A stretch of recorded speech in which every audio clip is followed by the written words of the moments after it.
Good afternoon, everyone. Bonjour tout le monde.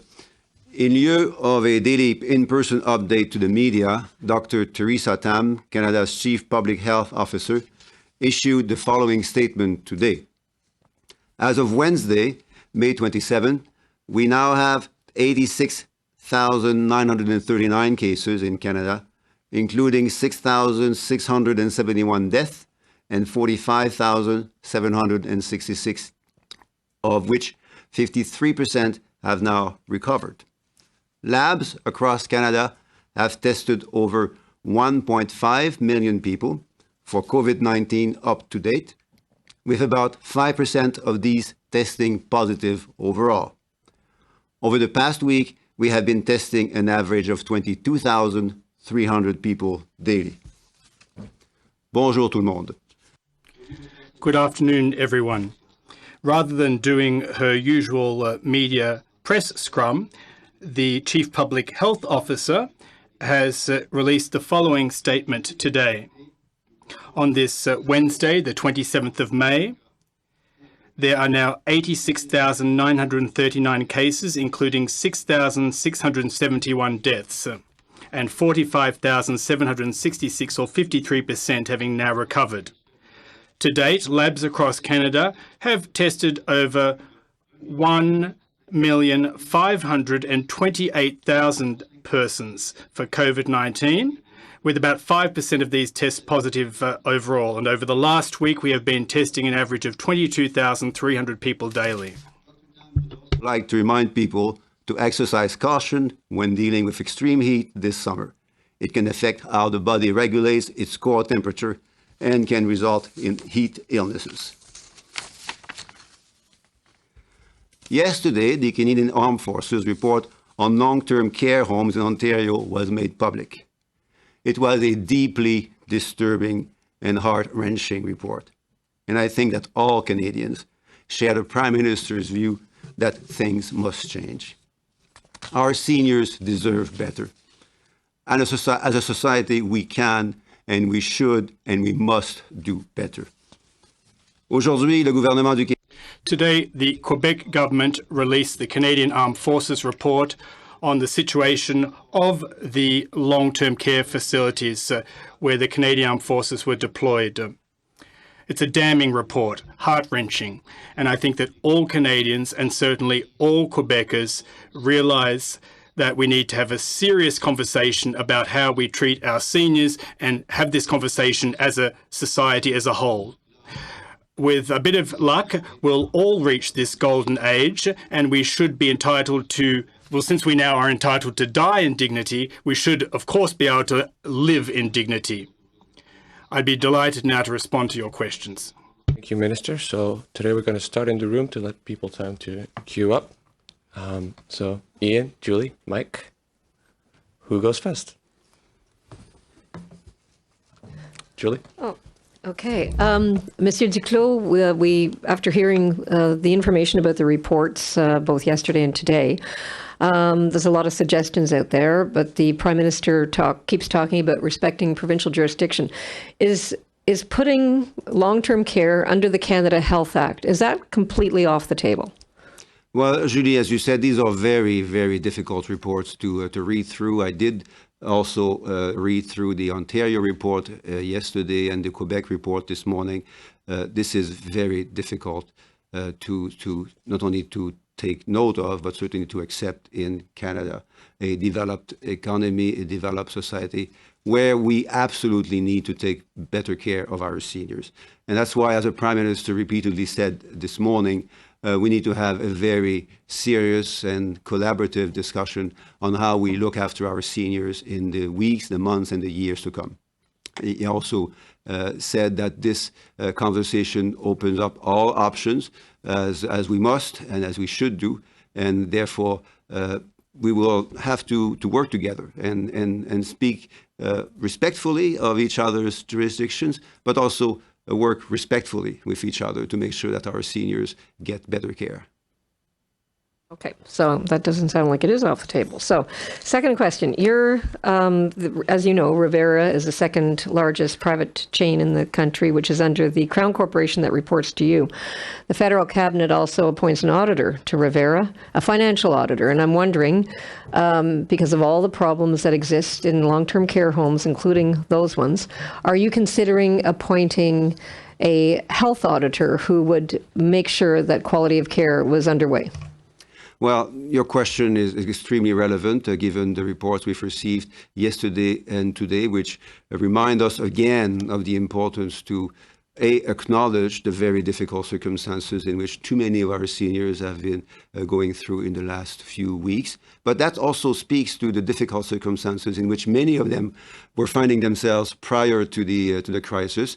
Those circumstances perhaps were slightly less serious because of the absence of COVID-19, and they might have been less visible because, unfortunately, the lives of these seniors are often hidden from the media and public view. And therefore, that calls upon the government, as I said just a few moments ago, to look at all options. Regarding Rivera and the Public Sector Pension Investment Board, PSP, as we call it, is an independent organization. It's an arm's length organization with two layers of independence. First layer is that the appointment committee, the nomination committee for the members of the board, that committee is separate from the government, and it makes recommendations that are independent of the government's views. And then the board members actually nominated, of course, are also independent. There are so two different layers of independence to protect the independence and the integrity of PSP. But as with all institutions, we expect PSP, as well as other organizations, to be mindful of the situation that we're now learning more about and to do what is right for themselves and for Canadians. And regarding the appointments of auditors, this is one to think carefully about. Again, respecting the integrity and the independence of that institution. Thank you, Minister. Ian? Ian Wood, CTV News. Minister, the PM this morning just reiterated that lots of money has already been given to provinces and territories to deal with the coronavirus pandemic.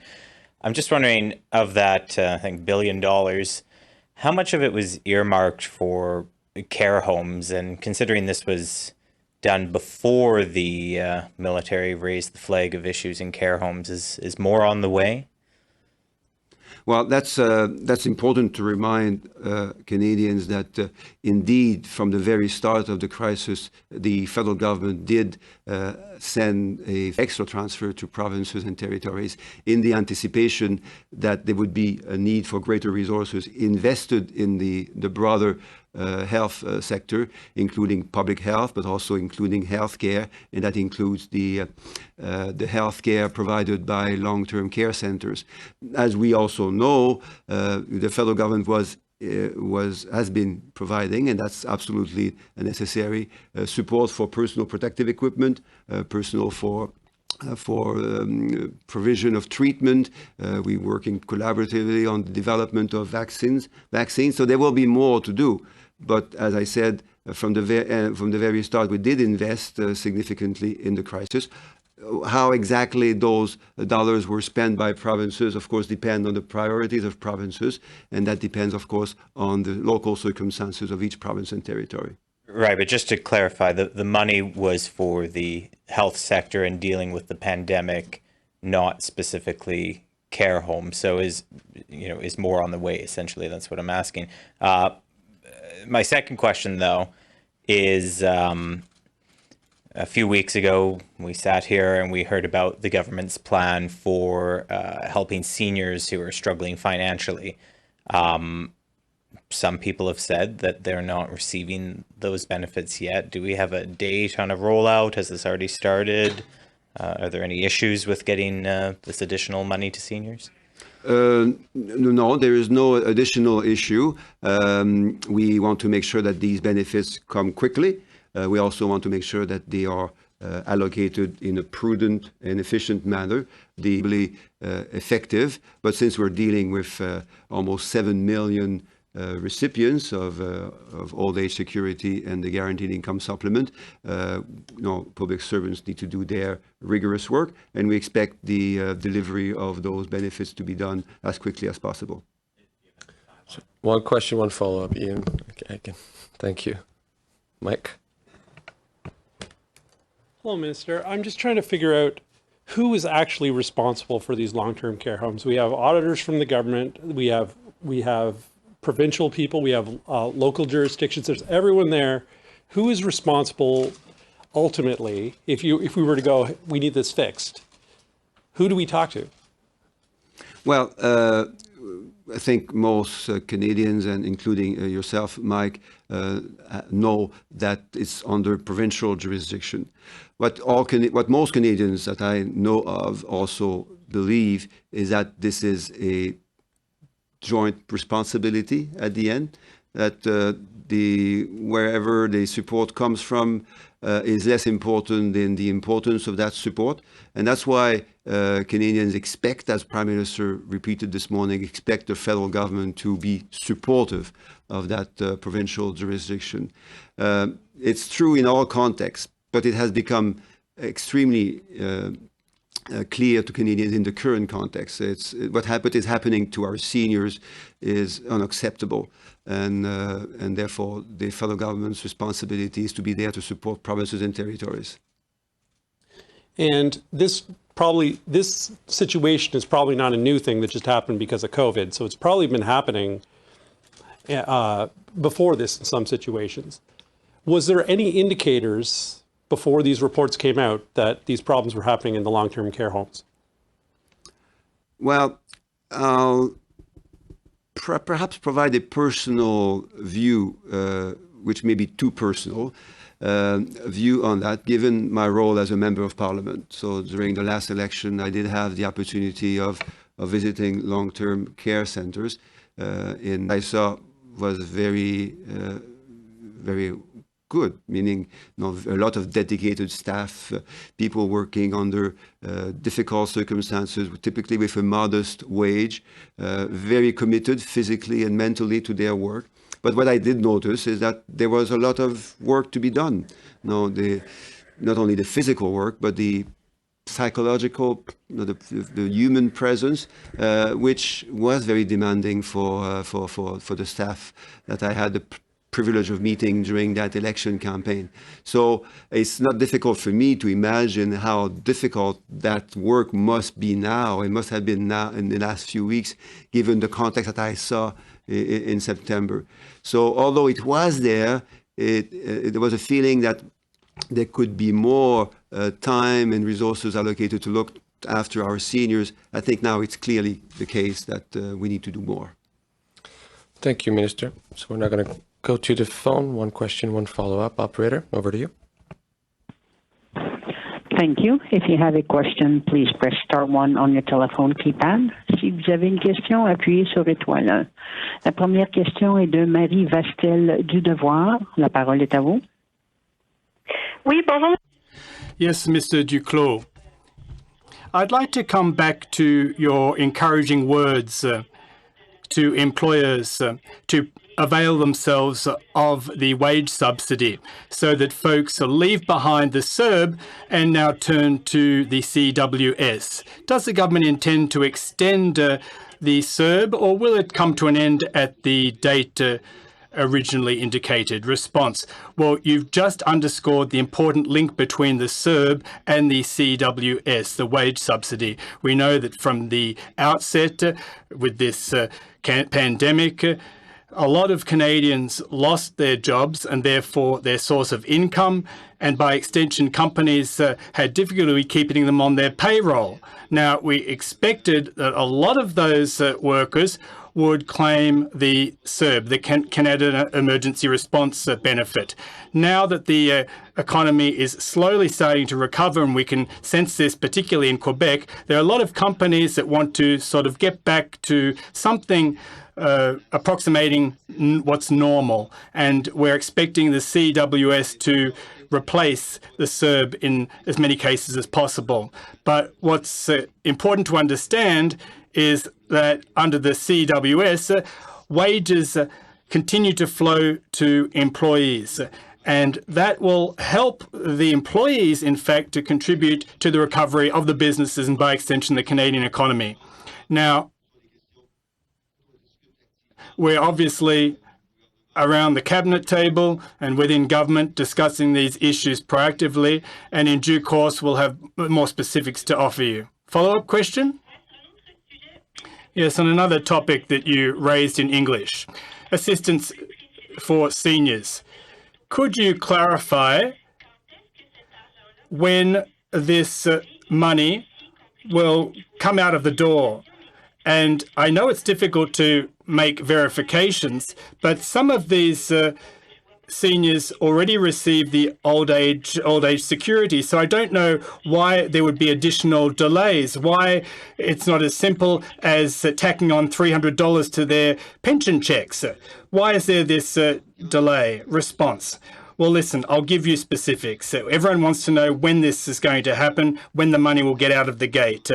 We know that public servants and officials have to follow directives to ensure that the Canadian taxpayers' money goes to the right people.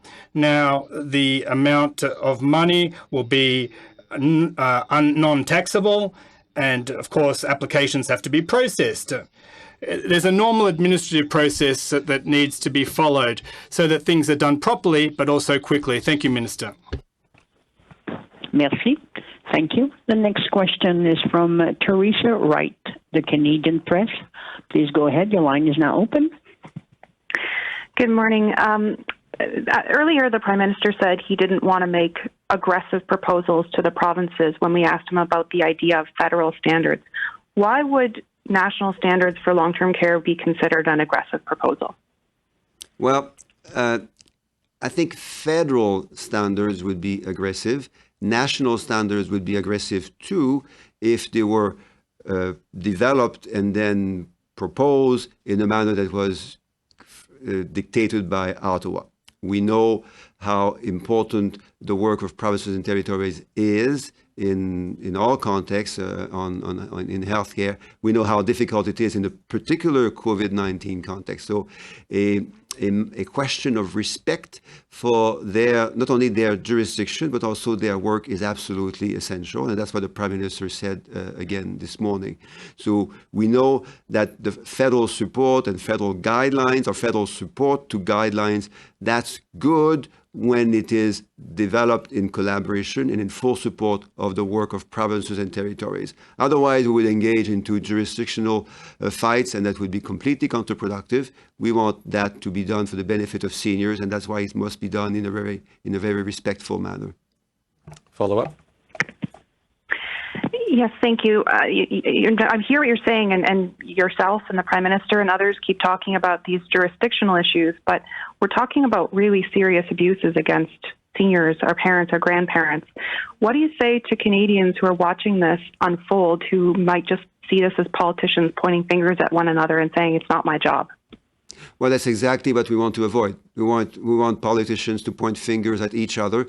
We saw yesterday how Premier Ford and the Prime Minister demonstrated a very good sign of collaboration, respect for each other, but most importantly, aligned, as you also said, to the needs of seniors, to the fact that we need to look after them better. So I thought, and I believe that is shared by a number of other people. I thought that yesterday's demonstration of respect and collaboration at the same time by Premier Ford and the Prime Minister Trudeau was something of significantly supportive of hope for the future and hope of doing better for our seniors.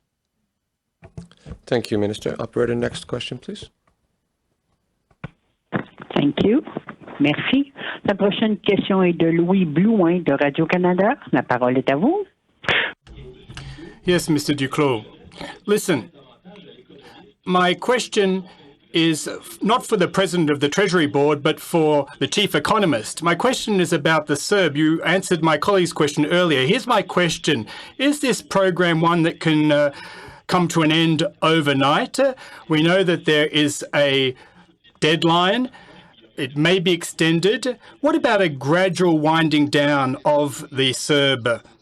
Response. Well, thank you very much for acknowledging the fact that there is an economic side to the work that I do, and it has been the case for the past couple of months and years. Now, vis-a-vis the CERB, it carries the word or the name emergency benefit because the employment insurance system just wasn't up to the task to help millions of Canadians. It would have taken years to pay out EI benefits to Canadians, even those who are entitled and qualified. So we needed a fast-tracked, seamless system, and that was called the Canada Emergency Response Benefit. Now, right off the bat, it was announced that the CERB would lead to something else, a different iteration of it or something else entirely. We don't know what that will look like yet, but we know that it will be an income support measure for households and families, but also an incentive for workers to go back to work. We are all mindful of the fact that so that the economic recovery plays out properly, there will be a need for a transition from CERB to something else. Follow-up question. Just to clarify, should we understand from your answer that we might have a hybrid CERB to incentivize a return to work? Second question. What about the economic recovery? What are your top priorities? And when can Canadians expect to see the broad brushstrokes of the economic recovery plan for Canada? Will it be this fall that it will be released? What's the kind of time frame? Response. Well, let me give you a two-pronged answer to that question. First, we are in what I categorise as the second phase of the economic crisis of COVID-19. The first stage had to do with the landing of the aircraft in the midst of a storm to make sure that our families, our seniors, that everyone was safe and sound. The second phase is to provide the protective and relief measures that are necessary, such as emergency benefits for both companies and for the larger employers,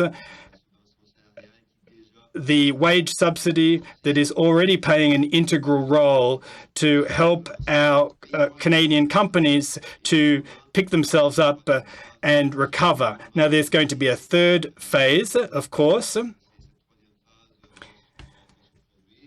We don't know exactly when and how the third phase will begin. It'll, of course, to a large part, depend on the health conditions and the landscape and backdrop there. But public health experts' advice needs to be followed, and there need to be workplace accommodations such that the hazards and risks of a likelihood of a second wave of infection, which would be very dangerous for Canadians and Canadian businesses. So the third phase will be a collaborative process with the provinces and territories as well. Still at what we call the second phase of the COVID-19 economic crisis. The first phase when we landed the plane, the social and economic plane of our country, making sure that workers and families would land safely in the middle of a big storm, a big health storm. And then the second phase is to protect the plane and the passengers, the workers and the families. And we're doing that through the Canada Emergency Response Benefit, through the emergency loans, both to small businesses and large employers, and of course through the Canada Emergency Wage Subsidy, which is already preparing a large number of businesses in Canada, preparing them for relaunching the economy. But we're not there yet for the final stage, which would be a full relaunch of the economy that needs to wait a little for health indicators to be both stable and more predictable. That requires a lot of self-discipline on the part of Canadians so that we don't run the risk of entering into another peak of COVID-19. And that, as this third stage is prepared, we obviously need and want to work with provinces, territories, and municipalities. Thank you, Minister. Operator, one last question, please. Thank you. Merci. La prochaine question, Louis-Samuel Perron de La Presse. La parole est à vous. Oui, bonjour. Yes, thank you, Mr. Duclos. First, I'd like to hear your thoughts in French about your reaction to the Canadian Armed Forces report on Quebec, and what about the possibility of a national pan-Canadian inquiry on this serious matter? Response. Thank you very much. I did indeed read Quebec's report. Now, for those of you who read the report, you'll notice a couple of things. First, and most importantly, the remarkable level of collaboration between Canadian Armed Forces members and the staff on site in these long-term care facilities, including the managers. Now, the report speaks to a great deal of respect vis-a-vis this level of collaboration, given the difficult circumstances that is between the military, young people with a tremendous work ethic, and also those staff within the centres themselves. Second observation, there's a whole slew of challenges, both in terms of management, personal protective equipment,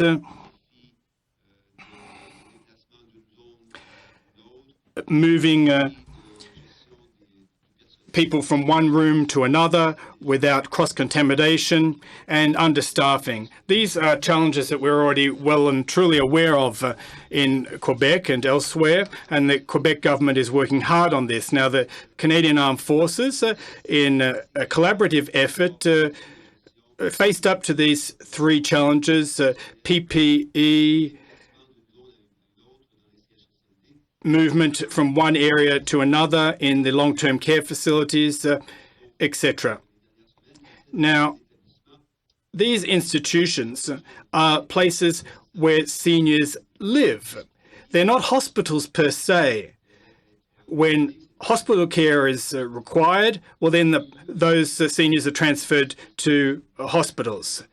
So basically, this living space was completely overhauled in the midst of this crisis. Now, the third thing that I observed from the report is a glimmer of hope. And there has been improvements, enhancements in the 25 long-term care facilities. And part of that improvement is thanks to the presence of the Canadian Armed Forces, both in the 25 long-term care facilities and in other facilities for the care of seniors. Now, the pressure in some long-term care facilities was reduced by virtue of the fact that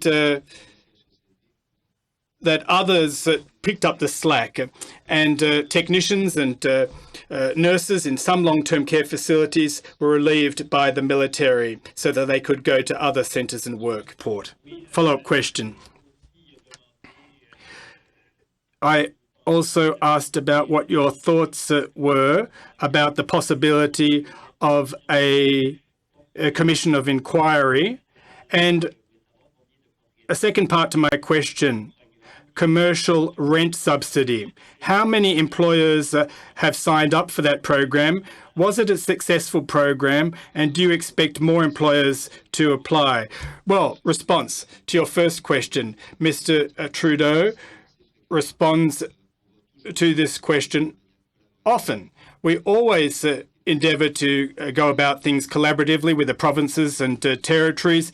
We don't want to ride roughshod of their areas of jurisdiction, infringe or encroach on them. We know that they've had difficult circumstances that they've had to grapple with over the past weeks and months. And your second question was? Yes, the commercial rent. Response. Such good questions that I forgot what you asked. Well, as far as the commercial lease program is concerned, I don't have any up-to-date statistics at hand, but as of yesterday and the day before yesterday, claims for this benefit